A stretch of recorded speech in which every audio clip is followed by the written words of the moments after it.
hard times. Pull the wine, it's summertime. And now we're living it. How are we living it? Living it up. My brother, I hear we're living it. Well, how we living it? Living it up on top. Who makes the summer sun shine bright? That's right, Persephone. Who makes the fruit of the vine get ripe? Persephone. That's me. Who makes the flowers bloom again in spite of a man? Who is doing the best she can? Persephone. That's who.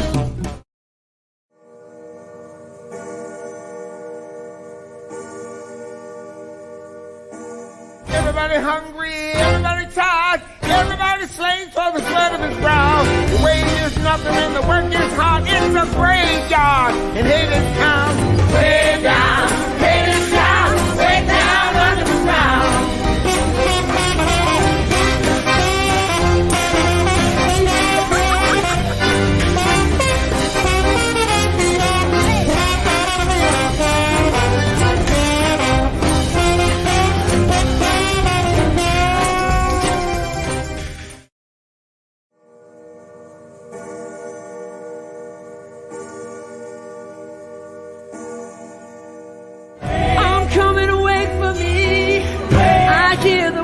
Repeating the falling of my feet, and it sounds like drumming, and I am not alone. I hear the rocks and stones echoing my song. I'm coming.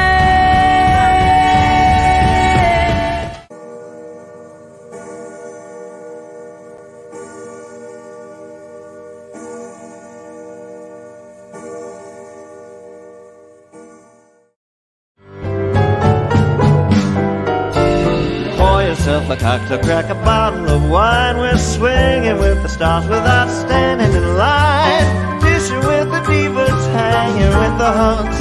Every time they hit the stage, they're all slam dunks. Sparkling conversation, inside information, a bona fide Broadway backstage education. Break out the bubbly, it's time for toast with your lovable, laughable, affable hosts.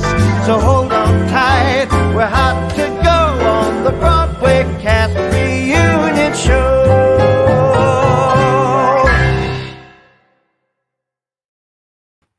Oh my goodness. Oh my. Here we are. My. Week two. Crazy. This is crazy. Everybody, if you don't know us, that's Lee Lessack. I'm Robert Bannon, and welcome to the Broadway Cast Reunion Series. Can I just show my t-shirt because I'm sitting down and nobody can see it, and I love it. It's like the best swag ever of a show. Absolutely. I love so that. Good. So amazing. So We're so excited you're here. We are so excited you're here. We're excited to be here. This is our new Broadway Cast Reunion Series. I have to thank Johnny Rogers, our dear friend, who I called 3 weeks ago and said, we're starting this new show and I feel like we need a theme song, and he wrote it. And thank you, Johnny. I love it. So I'm thrilled about that. Crazy. And the journey for us to get here to this HADESTOWN reunion, we got a lot of help. We had a lot of help from some real amazing people. We did. And honestly, when we, Robert and I have been doing for 45 weeks now, a weekly talk show on Thursday nights called Quarantine, Cabaret, and Cocktails that seems to have become popular, which we're thrilled about. And we just started reaching out to our friends in the worlds of Broadway, music, TV, politics, whatever, and just to try and add some levity and light during this quarantine. And one of the themes that we started doing were Broadway cast reunions, like one every couple months. And we noticed that our viewership really spiked, our live viewers. And so here we are. Here we are. While venues across the country, and there are hundreds and hundreds of them that were planning to present a Broadway season, remain dark, we wanted to create a platform so that they could keep their patrons engaged with the very musicals they were planning to present. And we came up with this idea of the Broadway Cast Reunion Series, where we would reunite the cast, and tonight the cast and creatives, which, Oh my gosh, it's crazy. And these venues can then share it as a gift of engagement to their patrons, to their season subscribers, until they can open their doors safely again.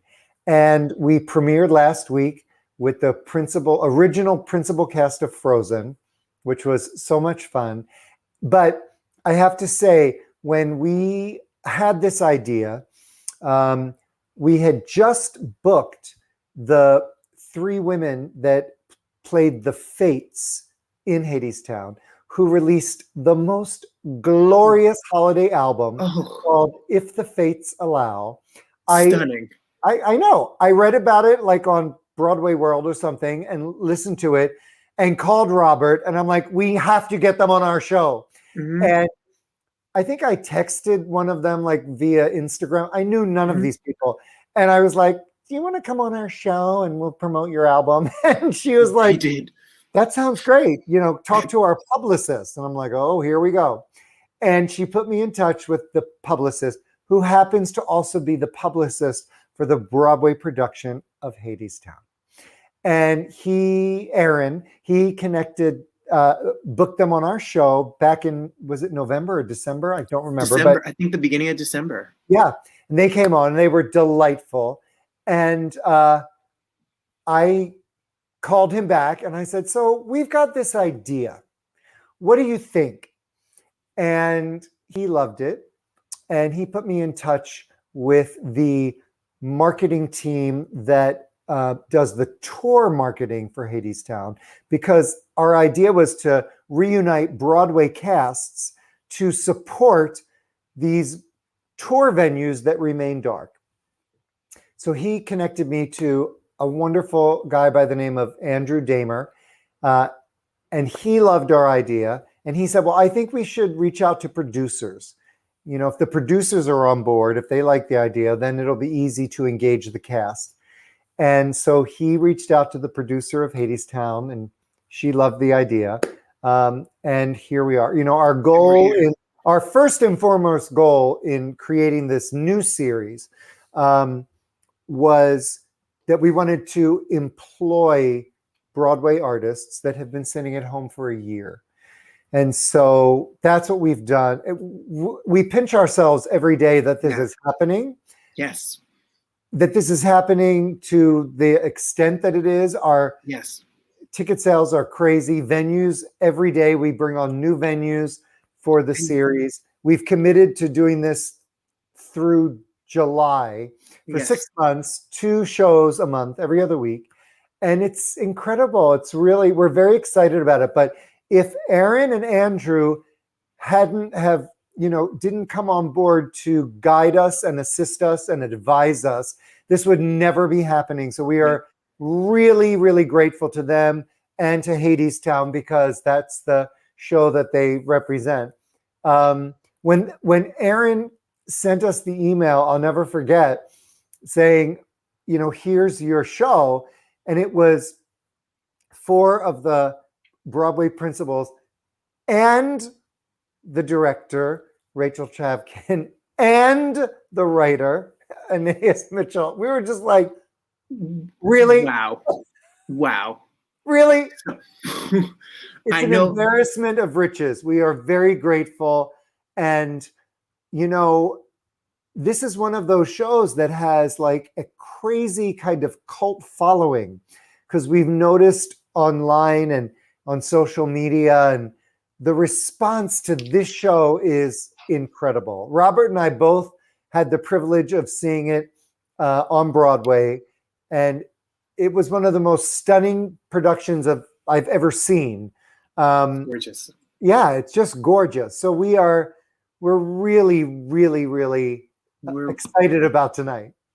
You being here literally helps support the arts, and we miss Broadway so much. We miss theater, so we hope to give you a little bit, an hour of some insight into your favorite show. And I remember leaving HADESTOWN, Lee, and just being like, firstly, I saw Reeve and Patrick. I'm wearing my Spider-Man bracelet. I wore my Spider-Man bracelet. I mean, I go back to seeing them in Spider-Man together, and then to see the evolution, to hear about how a show like this moves from an album to an off-Broadway, to a workshop, to off-Broadway, to London, to Broadway. I can't wait to hear about the journey of Hadestown. It's crazy, right? Just crazy. Absolutely. Well, we want to show you a montage of the Broadway production, just to give you a sense of what this is about, and the art. I mean, the pictures that Rachel Chavkin created are stunning, just stunning. Wait. So we want to show you that. I have my Hadestown. I'm ready. I'm ready to do it. I have my lantern. I have my helmet. We're going to show you this, and then we're going to first talk to Rachel and Anais, and I'm just thrilled. I'm just thrilled. Okay.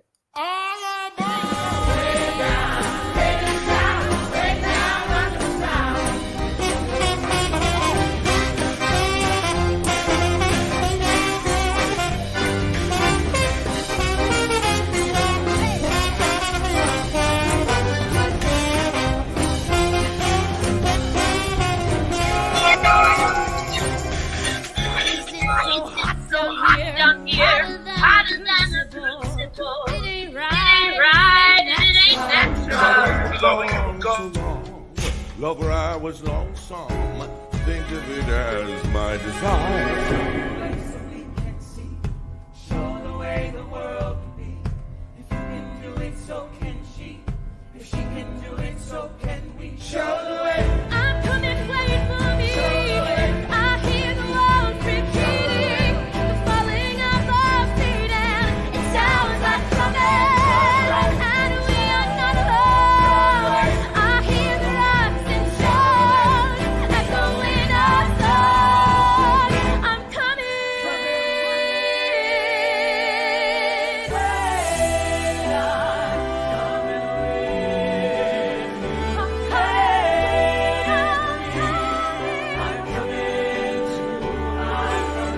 I'm coming, wait for me. I hear the walls repeating, the falling of my feet, and it sounds like drumming. And I am not alone. I hear the rocks and stones echoing my song. I'm coming.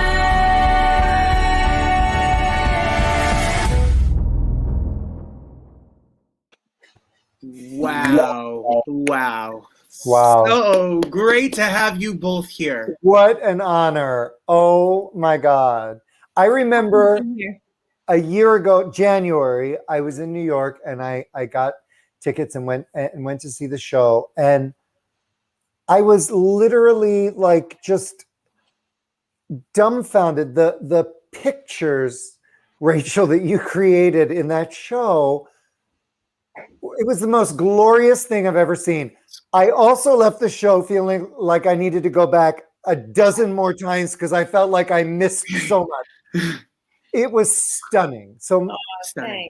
bravo to you. Bravo. Thanks. We worked. I think I always, when I taught directing, I always said that time equals the number of choices that you get to make, and quite happily, and Anais knows this better and can testify it better than anyone, but this show took a long time to develop before it got to where it is. So thanks for that. You had quite a journey. So Anais, you created this album in, was it 2010? Yeah, so it actually goes a little further back than that because, and I'm tuning in from Vermont right now, which is where I was living in 2006, which was the very first version of Hadestown, was a DIY community theater production in Vermont. And then made that record that you're talking about, which came out in 2010. And then the show became like a concert for a few years where we roll around. We had like 14 passenger van full of people, and would kind of present the show as almost like a radio novella. And then I met Rachel in New York, and we had like off Broadway, we had Edmonton, we had London, and then we had Broadway. So it was really like we had a lot of choices to make and No. remake. Was this your first sort of foray into theater? It was. Yeah, I think this is part of why it took so long, is there was a steep learning curve for sure on my part. And I mostly come from the music world, and, you know, I'm a songwriter, regular songs. Regular No, song. you have. Well, can I just say that for someone's first foray into theater and Broadway, to win a Tony Wow. Award for the best musical is pretty good. Well, I had some amazing collaborators holding my hands. Yeah. Well, how did the original idea come to make this music and tell this story? What was the start, the thought behind it? Well, the story that I sometimes tell, and you know, I know there's a lot of probably like creative artists watching, and just the way that ideas will come out of nowhere and you follow them. And that's really like the way it began. Was I was driving in my car. I was like in my early 20s, and I was starting to have a songwriter career, and I was driving this really long drive from, I think it was Virginia, back to Vermont. And I had this idea for the chorus of the "Wait for Me" song. That's "Wait for me, I'm coming." And in the car it went, "Wait for me, I'm coming in my garters and pearls. With what melody did you barter me from the wicked underworld?" And that was the lines. And they didn't end up in the show ever, but they seem to be about the Eurydice story, which is one that I had always loved, Orpheus and Eurydice. And I'm not like studied in Greek mythology, but I think that particular story just spoke to me. And this idea of this young, idealistic artist who goes to the underworld, which is a place where, you know, you the rules are the rules. You don't get, it doesn't matter who you are. And he believes if he could make something beautiful enough, he could maybe change the way it is. He could change the rules of the world. And, you know, it's a total cosmic romance love story. I got really nostalgic seeing some of that footage, and also seeing in the virtual backstage, seeing our brilliant cast again. It's like, it's a lot of feelings to see everyone virtually gathered again. Yeah, I imagine.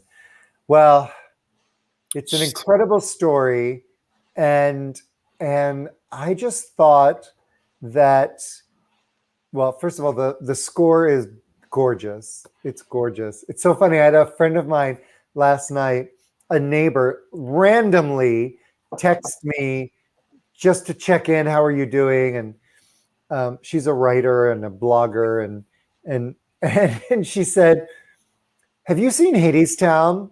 And I was like, "Are you not following me on social media? Because I'm doing HADESTOWN cast reunion tomorrow." And she was like, and I was like, "Have you seen it?" And she's like, "No, but I just heard the album and I'm obsessed." So many people from around the world have not seen the actual stage play, but listen to the music over and over again. So beautiful. Yeah. Thanks, you guys.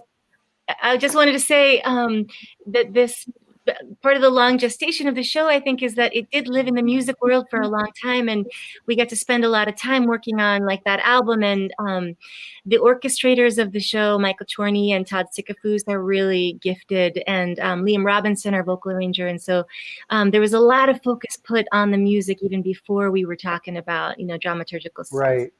Yeah. But you know, it's not, the Broadway world is not an easy one to break into, and to enter into it in such a huge way, a profound way, is pretty amazing. And so I have a question. So I know you did like a lot of readings and workshops, and then you did the off-Broadway with New York Theater Workshop. What was the trajectory to go to the National in London? And then like, was that, did these things just show up, or was this a planned course, or how does that work? Yeah. No, it was, what was planned was that it would be methodical and that we wouldn't make a move before ducks were in a row. And that really is the credit of our initial producers, Dale Franz and Amara Isaacs, who then later were wonderfully joined by Tom Curtihy and Hunter Arnold. That said, I think so we knew we needed stages, and then there is a lot of kismet, and I am, so I have, in addition to my life as a freelance director, I came of age and have still quite a thriving life with an experimental ensemble called The Team that Amber Gray is also a part of, that I helped start when I was 24 years old, and got its start actually at the Edinburgh Fringe Festival in 2005. And so I have had a huge amount of my life in the UK, and came of age with a whole bunch of people who now run theaters there, including at the time Ben Power, who was the deputy AD at the National. And we were actually just like having drinks in January, and they'd had a big musical fall out of their season. And it was like before he finished the words, I could see, oh my God, we're going to do HADESTOWN. Like that's going to be HADESTOWN's next stop. And I said, well, we could do that show here. And he had known about it through me for years. So it was a perfect match for the Olivier, which of course is this Shakespearean scale space that also was meant and built like a Greek amphitheater. So it was really perfect for the show. I think that's amazing. I remember several years ago, I met Dale Franz when she was programming the Broad Playhouse in Santa Monica. And so I was tickled when I read that she was the producer of Hades. And I know she's watching tonight. So hey, Dale, congratulations. That's amazing. It's amazing.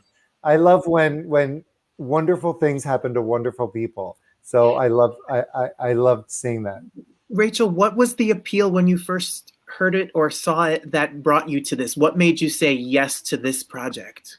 Yeah, well, I think like a lot of people, and like you were just both speaking about, I fell in love with the music first and foremost. And I would say my tastes are not typically for what has come to be like kind of immediately identifiable on ears as like a Broadway soundtrack.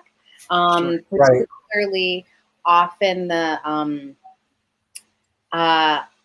there can be a lack of complexity sometimes in the orchestrations of what we think of as a Broadway soundtrack. That in the first time I encountered that 2010 album, Anais's poetry and the melodies and Todd's and Michael's orchestrations, and in particular, like the first image I ever had was of Wait For Me, which I didn't know at the time was the first song that had come to Anais.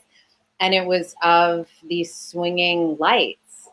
And I described it like a insane person, I think, to Anais that when we first really started getting together. And then later she told me the story that she just recounted of driving home. And I was like, oh, I was seeing the street lights that you were driving under when you were going home to your lover on this long journey. And it's still like the alignment of those images kind of continues to give me the chills.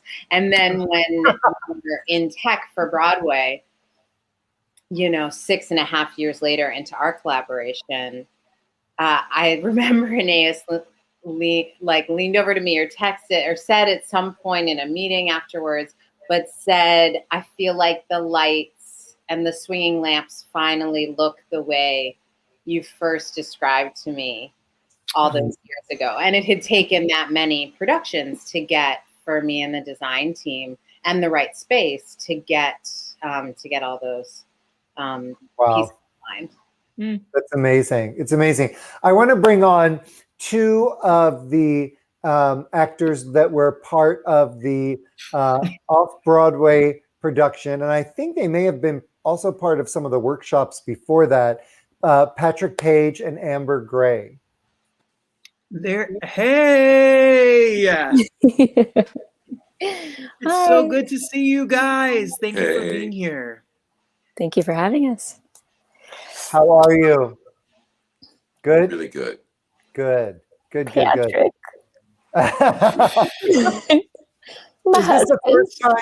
Is this the first time you're seeing each other since the pandemic? It's been a long time. I think It's been a long time, not the first time. We've had some little Zoom meetings and things, but it's been a long time. How are you, Amber?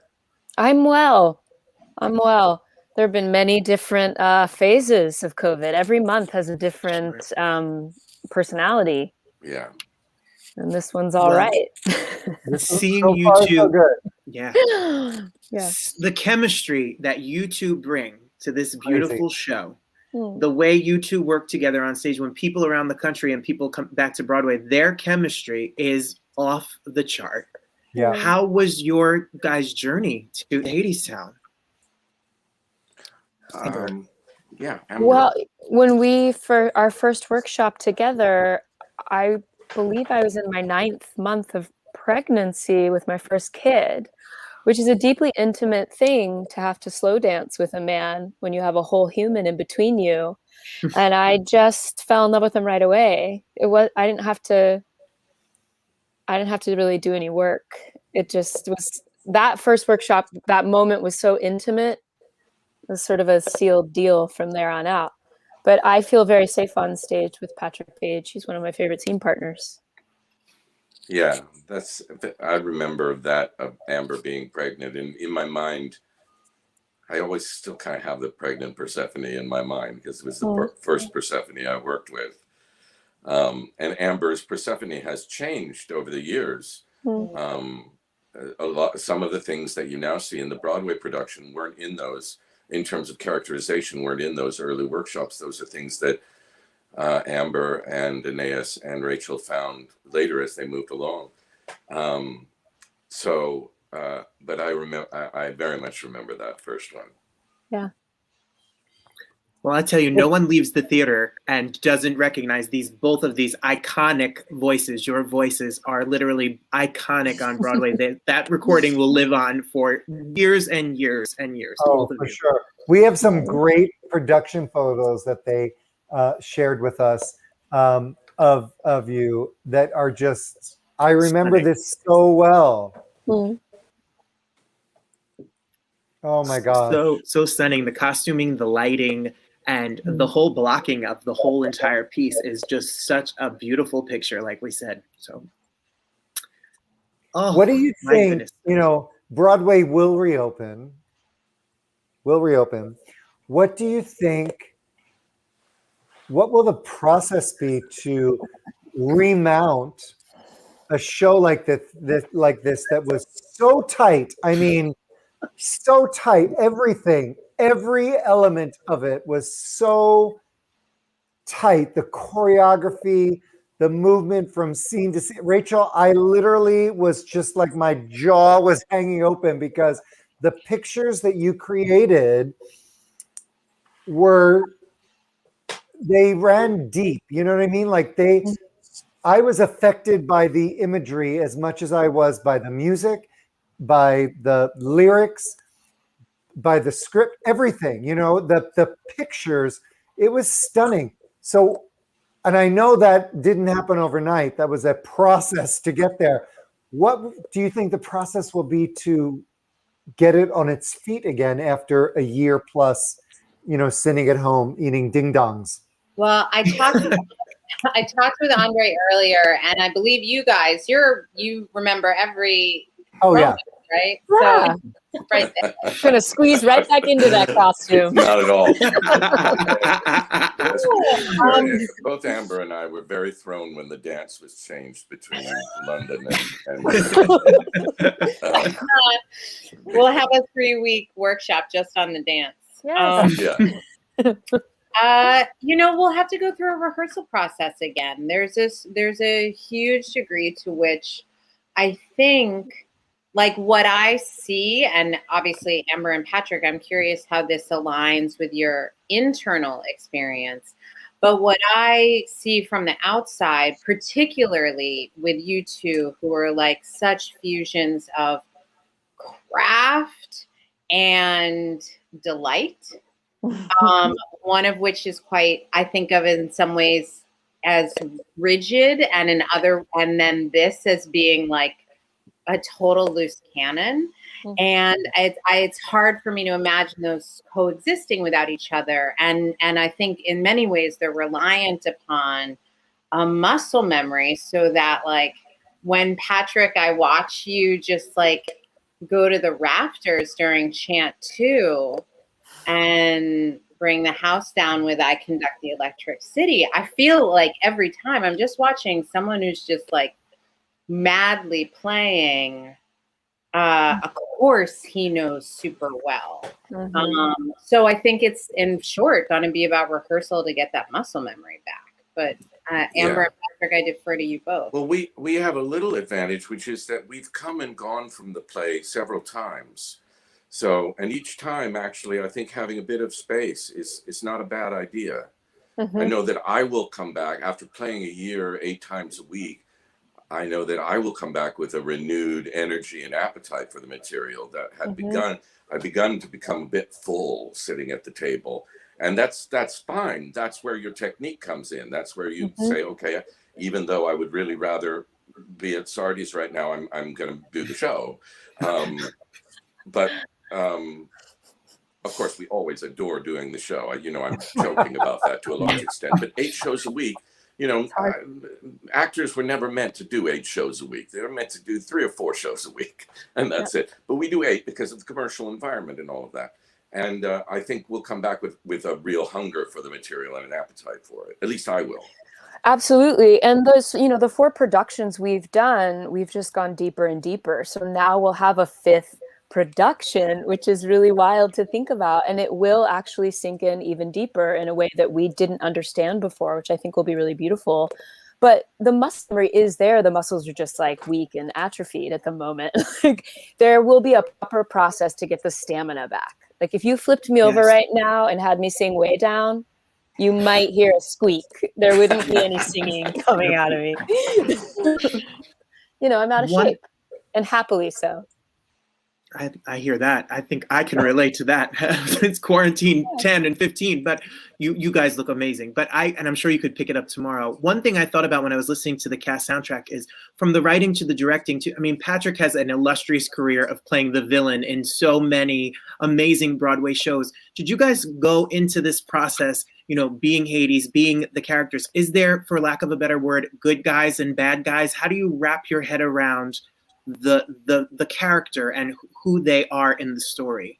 I don't know if that totally makes sense, but you guys are, you're Hades. How do you come to terms with that as an actor or as a writer or as a director?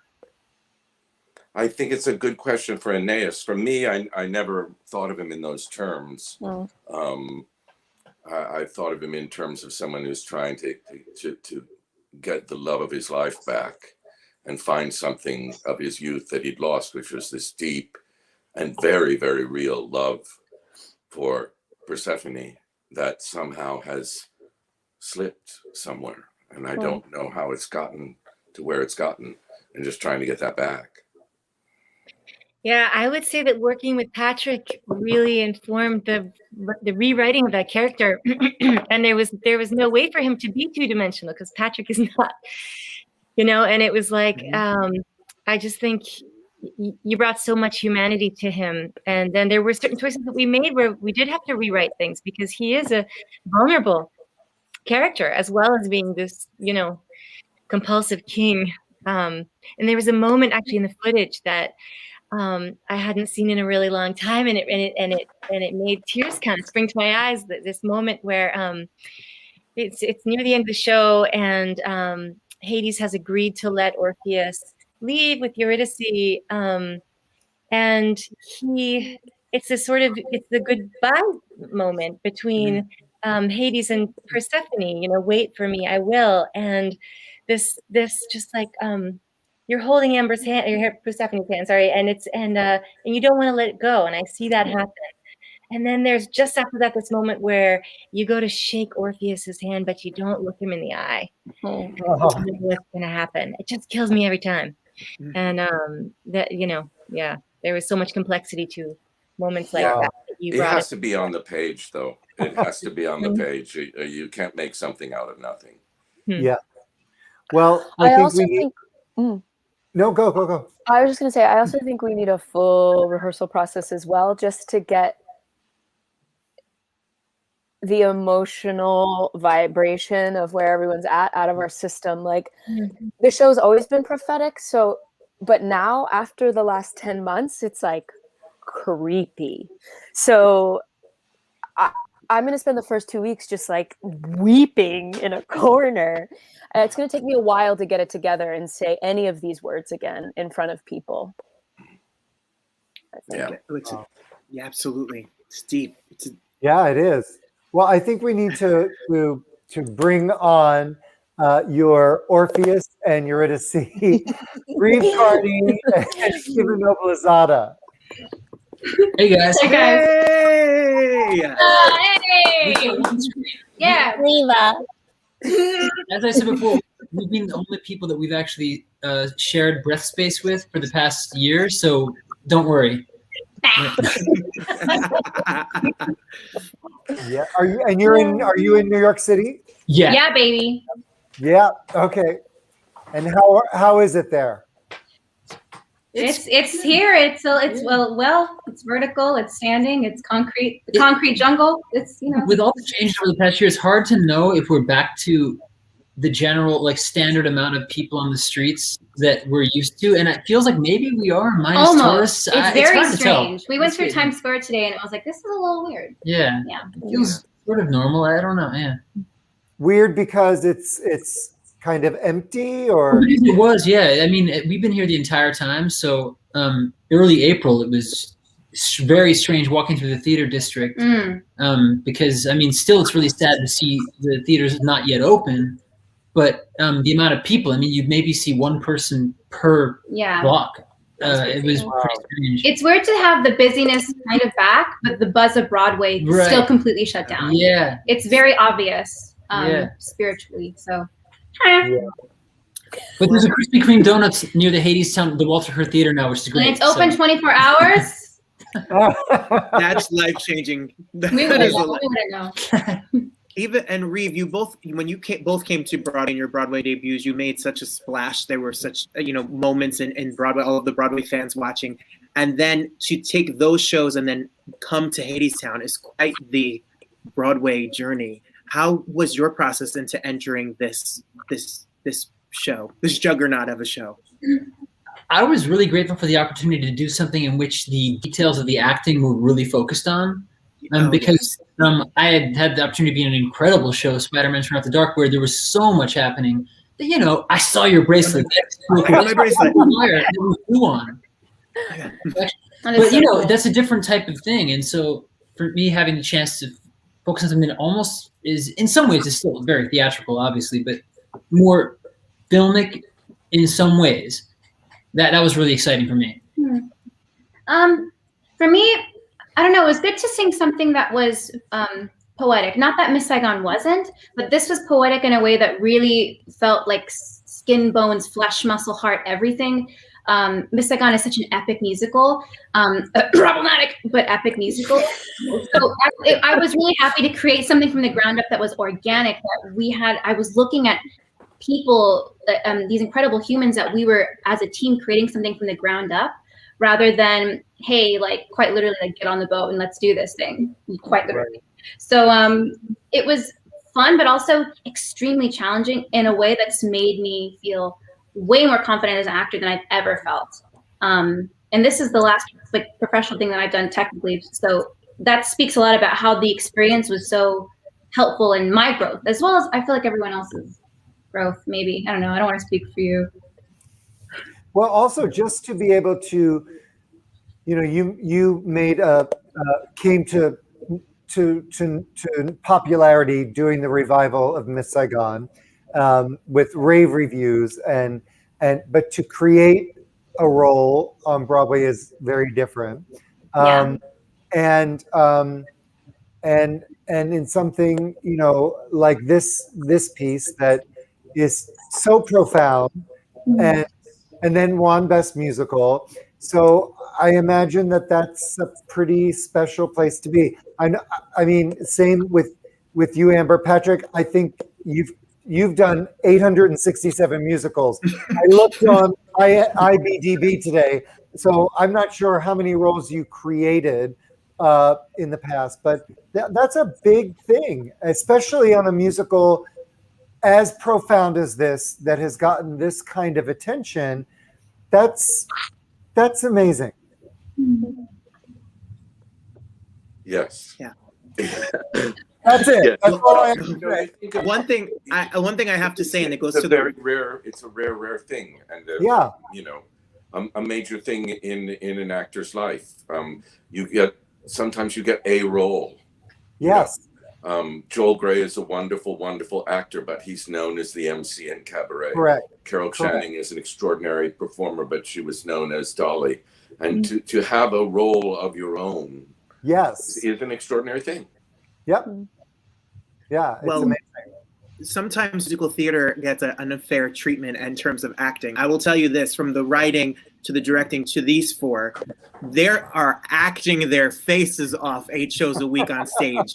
This is not just some sing and dance show. When you see it around the country or you come to Broadway to see it, they are bringing choices and real method and real acting to this process. That is not, I'm exhausted just watching one show, never mind 8. That's some emotional journey. Yeah. Well, and I will say that they're doing it in incredibly, it's a beautiful challenge, but like rigid territory, because I think all 4 of these cats can testify, and Anais can certainly speak about it from a slightly different angle, but one of the defining features, of course, of HADESTOWN is that it's all sung or musicalized in some way. And so there are these like Herculean tasks that we call the recits, i.e. the recitatives, that are these wildly thick, deep scenes and interactions between the characters that demand unbelievable emotional navigation. And you have you got very specific beats to land that navigation on. I don't know if one of you wants to talk about it. Should we rehearse? We could do some rehearsing. Right? You know, interestingly enough, this is interesting. And this is where I would love for you all, or anybody that wants to chime in. You know, when you are the Tony winner for Best Musical, that's a big deal. And as such, you have a very healthy national tour plan that unfortunately has been postponed and rescheduled, and postponed to rescheduled, and postponed to rescheduled, but now hopefully for the last time. But I would imagine, because this is such a unique, specific piece, that there is a large portion of the ticket buying population that doesn't really know what HADESTOWN is about, because it's not like they're going to see The Lion King or Oklahoma or My Fair Lady. They don't know what it's about. What would you want to inform them of, or tell them to get them excited about coming to the theater to see the show? Yes. I'm actually pointing to Rachel, who's above me. Brady Bunch. I think you do a great job at this one, but I'll do it if you want. Yeah, I want you to do it. Okay. So what's it about, and why should people be excited? Is that? Yeah. Yeah. Okay. So it's HADESTOWN. It's based on Greek mythology. We sort of covered that. It really is this tale of 2 love stories, you know, and you're looking at them right now. There's the young lovers, Orpheus and Eurydice. Orpheus is a sensitive soul and an artist, and Eurydice is this tough kind of runaway character. And then there's this ancient love story of Hades and Persephone. Hades, the king of the underworld. He's a sort of industrial boss king. And he has this troubled marriage with, and half of the year is a long distance marriage with Persephone, who's the queen of nature and the seasons. And the world has deteriorated, partly because the marriage of these gods, Hades and Persephone, has deteriorated. And the young lovers get sort of caught on the wheel of that, that industrial conflict. And Orpheus descends to the underworld to try to get his lover back, and also to hopefully to change the world for the better. And why get excited about it? I mean, I think it's a sad story. It's a tragedy. It's a Greek tragedy. But the show has like so much joy in it. Really, from start to finish, there's there's a lot of joy and kind of deliciousness in the staging, the dance, the music, the kind of poetic nature of the piece, that I think people can find themselves in it. You know, it's I think anyone could find themselves reflected in the show, because it is this mythic show. Not set in a particular time or place, but really in this mythic, poetic, political kind of dreamscape. So I think find themselves in it. Yeah, and it's, I mean, as Anais says, like, it's a show that, like, because it's myth, it speaks on very ancient levels and yet refracts so much. I mean, Amber was talking about this as well, that we feel on a minute-by-minute basis today, right? A world where the climate is incredibly screwed up, and it is hurting the lives of people trying to survive within that climate. It's the feeling of being alone and being made to feel isolated versus finding salvation in the idea of the many and the possibility of organizing and like standing with your fellow man or your fellow lover, and trying to change the system. It's about rebirth. That's really like the theme that Amber's character Persephone carries, and the promise that after the winter, spring will come again. And I think there's something incredibly medicinal and healing about the show, even with the tragedy. And I think in particular, as the country, whatever your politics are, we might agree there's a lot of healing to happen. And so I think the show is going to be incredibly welcome and meaningful on that front. Absolutely. Yeah, I agree. Eva? Oh, I was just snapping because I thought that was wonderful. Sorry. Well put. I have one thought about it. I mean, hopefully Anais and Rachel, you tell me what you think, but for me, this might be too, but in a cathartic way, for sure, it sort of explores in a very, like, I don't know, abstract sort of way, I guess, what I would maybe think of as like the dangers of forsaking or even forgetting who you are destined to be. To me, that's one thing I feel from the show. I don't know if people relate to that, but for me, that's one of the most powerful parts of it in a broad sense. And you can apply that to any of the relationships or the relationship we have with the earth or all of this. If people go against, their destiny in a way, with the effects that can have. Mm-hmm. I get that. Absolutely.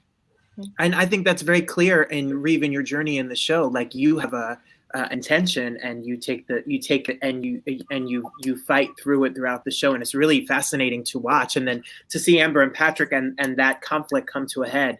If you're watching and people are writing right now in the comments, like, you should see it because they act and sing their faces off, and the story is brilliant.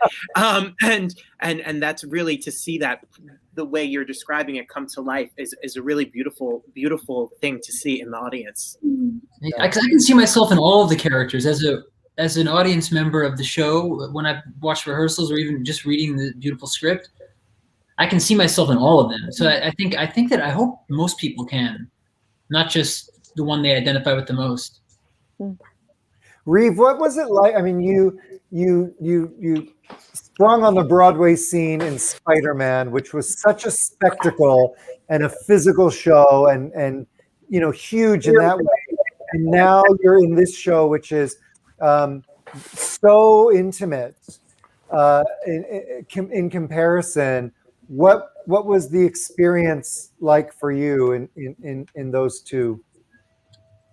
I love both for different reasons, and I know I'm very fortunate that both of these shows allowed me to not have to go to the gym at all while working. So, I mean, that's been really nice, like getting the free workout. That's a great byproduct of being in a Broadway show that has some physicality to it. But I mean, I felt like I had a lot of that in HADESTOWN as well, which is great. But I don't know, like I said before, about the more you have the ability to, in the Walter Kerr 918 seat theater, I think, you versus Spider-Man, I think, was close to 2,000 seats. So you have the ability to catch a lot of the details of the acting from even the back row that you wouldn't catch in a larger house. So that's something that's really nice. But the good thing about our show is, as it pertains to things like tours, there is just so much happening that, obviously I wouldn't ever call HADESTOWN a spectacle, but it's spectacular. I mean, there's a lot for. Rachel's directed this in a way where, from any audience position, any position in the audience, you get a uniquely incredible experience. But it was nice. I think that was the difference for me. Whereas you had to play much more to the back of the house all the time in Spider-Man, and I didn't always feel that was the case with HADESTOWN. You didn't always have to do that. So I don't know. Yeah. Yeah. It's definitely a very intimate experience. Yes. At least that's what I felt watching it. Yeah. Yeah. Very, very intimate experience. Amber, what I thought you were stunning in this production, and I was not familiar with you before I saw it. And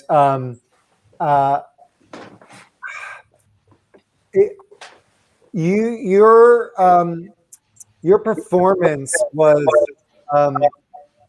it was just astounding. It was so impactful, to me anyway. It was beautiful and stunning, but there was a fierceness in that beauty that was like, I don't know, I couldn't keep my eyes off of you. And it was really and you've been with this since practically the beginning, so that's years. How do you is every production a completely different experience?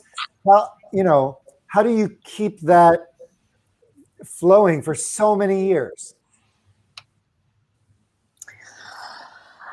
I think it's a few things. One, yes, it's being with it for a long time. It is like well marinated, right? It's what Chavkin was talking about earlier, which is craft. I mean, I love craft. I'm an acting nerd. I just want to go back to acting school every 4 or 5 years and learn more. I really rely on craft, and I am a firm believer that you have to figure out how to be able to repeat something thousands of times.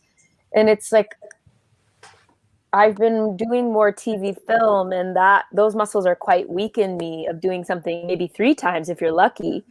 And that is its own fun thing. But I also really love doing something literally 1,000 times because it's magical, man. Like, you get to time 250 with your whole cast and you all short circuit together. Some people start forgetting lines. Some people start tripping, thinking about what foot they take off on. All this weird, we all short circuit together, and then the bottom drops out after a couple of weeks and everybody goes deeper. You go deeper and deeper. And by the time you close, you get to that 1,000th show. Something is clear to you that should have been clear to you in the very first reading 6 years earlier, but your brain just won't let you see it until you know it's over. That's wow. I love that about repeating something so many times. So because there have been different iterations, that has kept it fresh, and that has been like the layer cake that's helped keep it interesting, you know. But Wow. and hell, we've been through a lot in the last year, so it's been quite easy to. I haven't had to work that hard to like pull for different Got things to it. keep me going. Something will keep me going for like a month, and then some other horrible thing will happen, and that will keep me going for a month.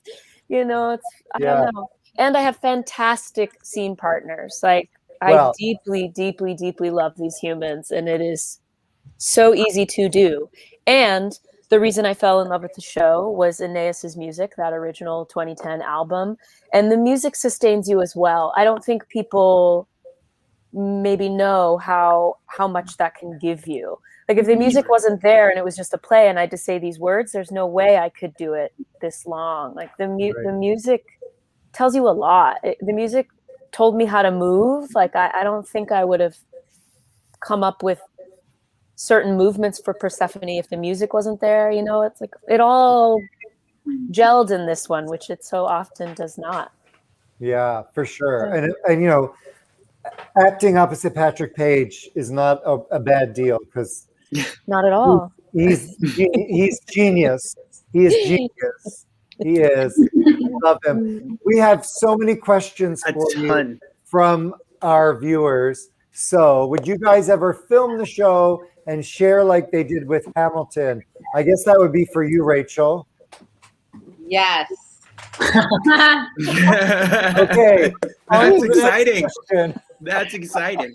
If you could play another character. Oh, this is good. Yes. Let's throw this to Patrick. If you could play another character, who would you be?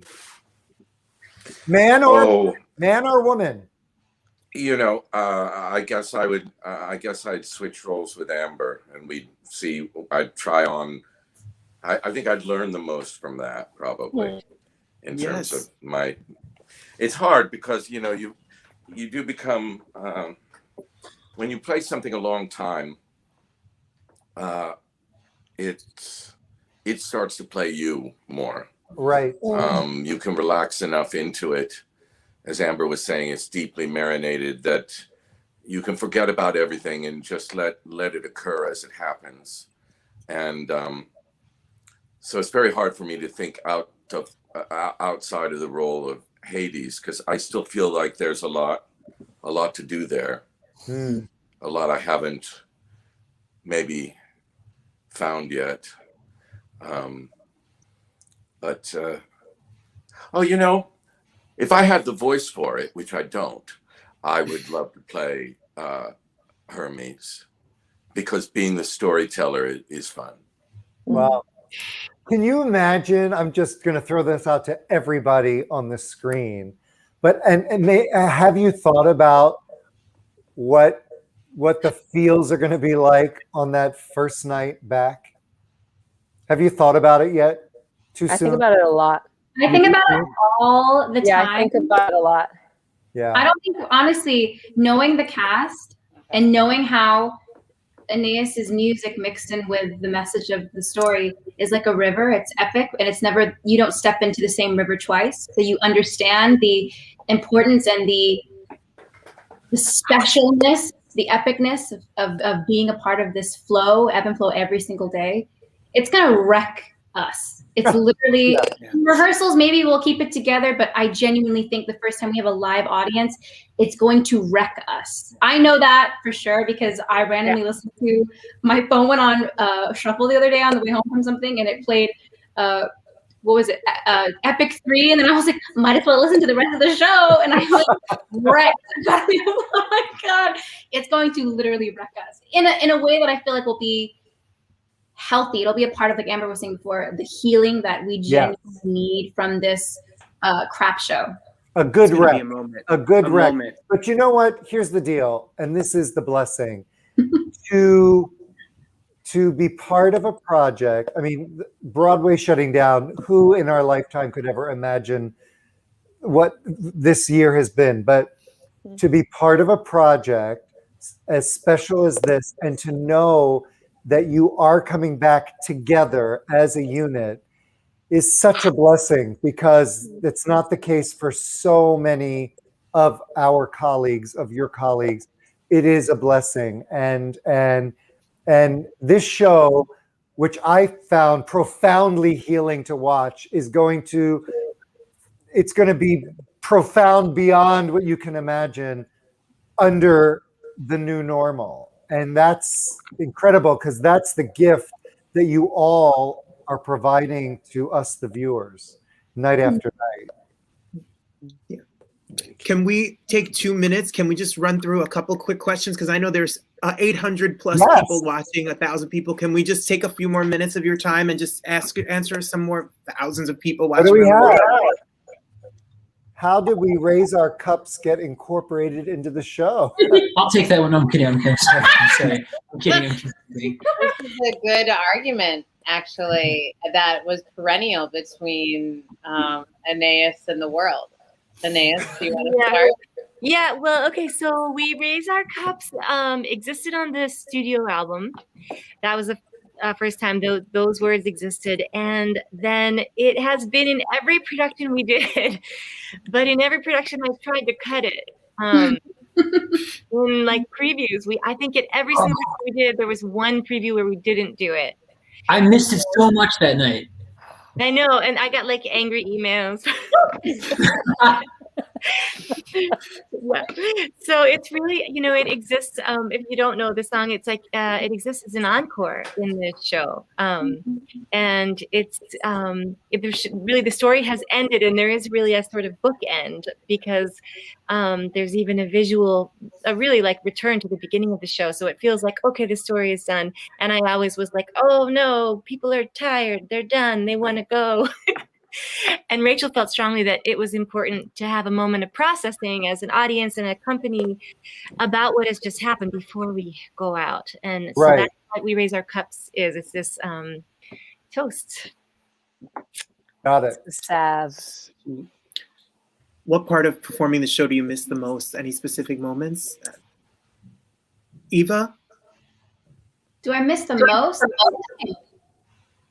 I miss the preparation. I miss the storytelling. I miss the connection.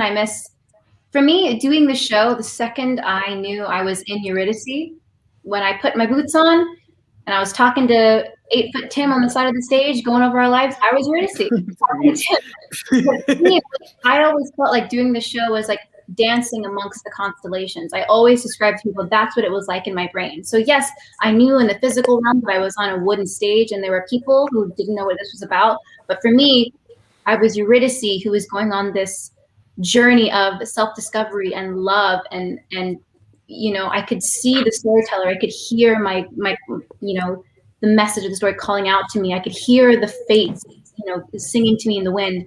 It was like I was a child in that show. So for me, I can't wait to share that connection, 1, with my castmates, 2, with the audience, and 3, just experience. I kind of miss what it was like to be completely exhausted after a week and then know that we didn't have a break and then we had to do it again. There was like a weird, I'm almost like addicted to that sort of exhaustion and pain. I'm actually kind of, at this point now, really missing that. Wow. Yeah. And what was your inspiration for the set, the design, and the costumes? Would that be you, Rachel? That would be me. And that would be our design team, our extraordinary design team. Rachel Hauk, who did the scenic design, Michael Krast, who did the costumes, their associates who were extraordinary, and Bradley King, lighting, who's always a really core part of those conversations. In brief, there were like a couple major revelations along the way. Rachel's first impulse on set was a Greek amphitheater, and my impulse was the feeling of gathering around a tree. And actually, in the very first off-Broadway production, there was a literal tree. And as we developed this set and figured out how to do it in proscenium, we kept keeping that damn tree. And at a certain point, we began thinking about, well, where would you want to hear this story? Like, what is the best nighttime lock-in situation almost that you could imagine going to for a music event? And this always for us remained at its core a music event, which is why, like on the Raise Our Cups front, the idea of ending with an encore always felt right. Mm-hmm.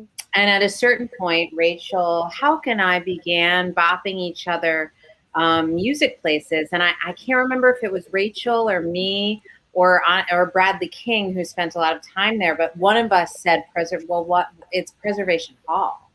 And so the idea of this like music venue became the tree in essence, right? Like the tree is, I think, the opening of Common Sense by Thomas Paine.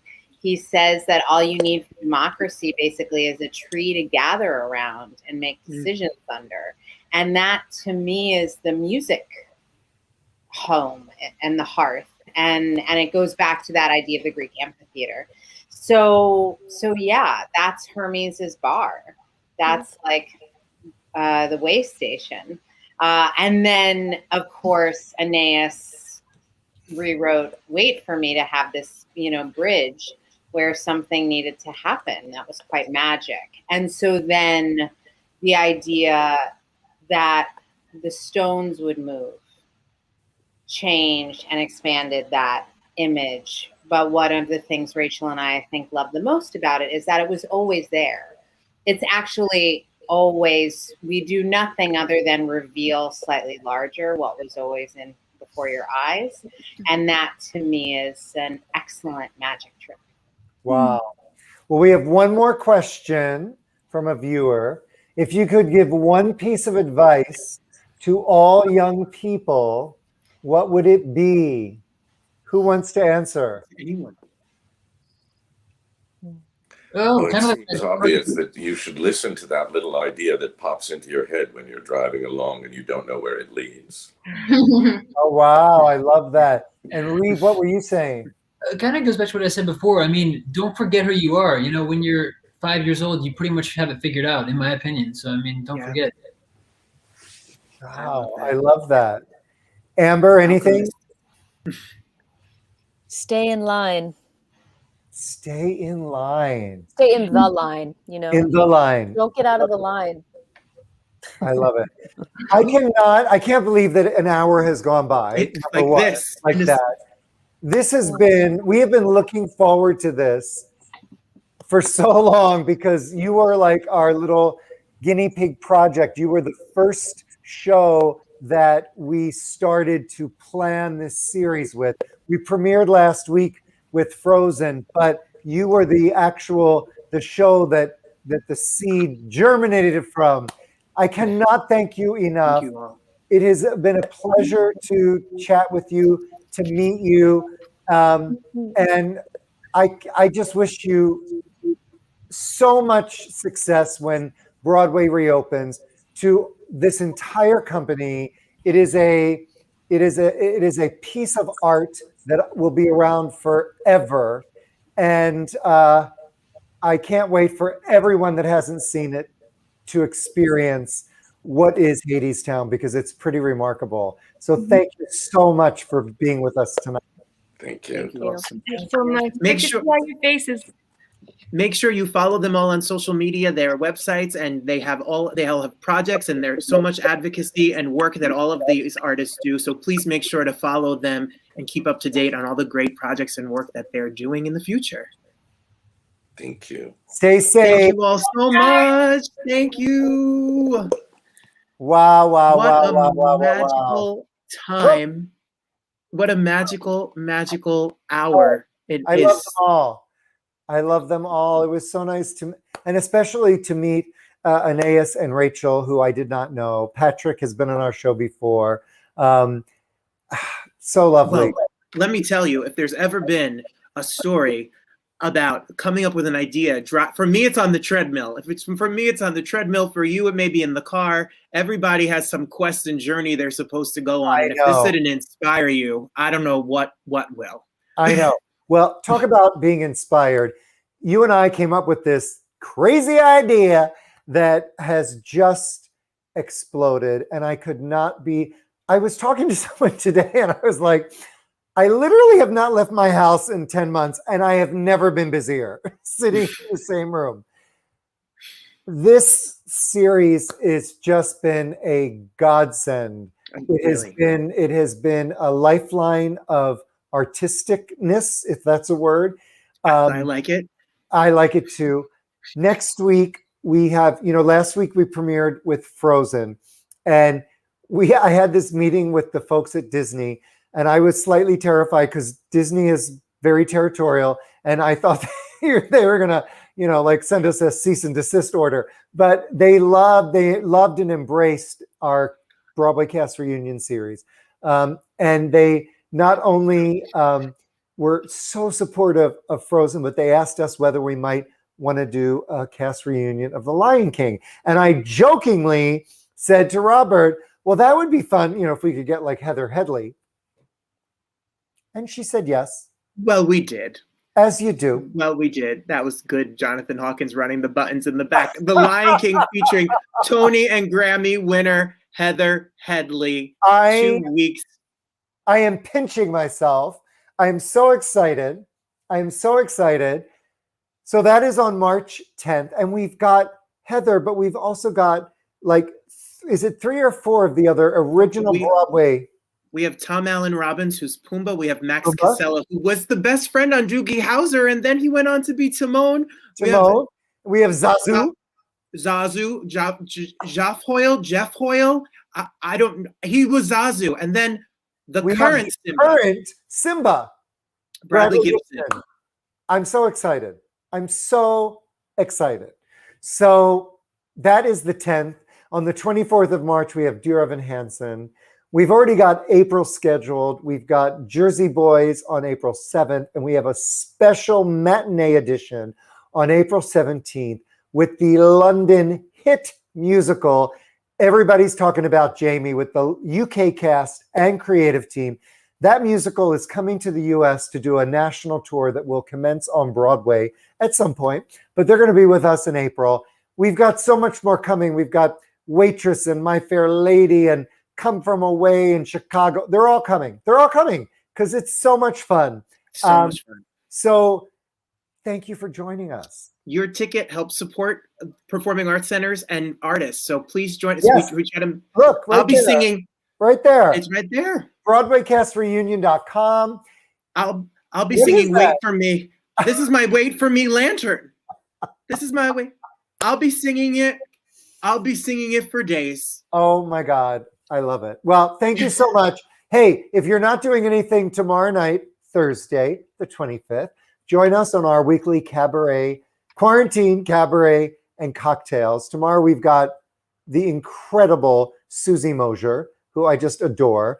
We've got amazing jazz artist, Tony Desar, and we've got Johnny Rogers, who's an incredible singer-songwriter who wrote our theme song. Yes. It's going to be a fun show. Yeah, it's free. It's on Facebook and it's on Instagram. Next week, we have the cast of The Color Purple for free on Thursday, so come say hello. There you go. All right. Thank you all. Thank you all from HADESTOWN for joining us. We love you, and have a great night, and stay safe.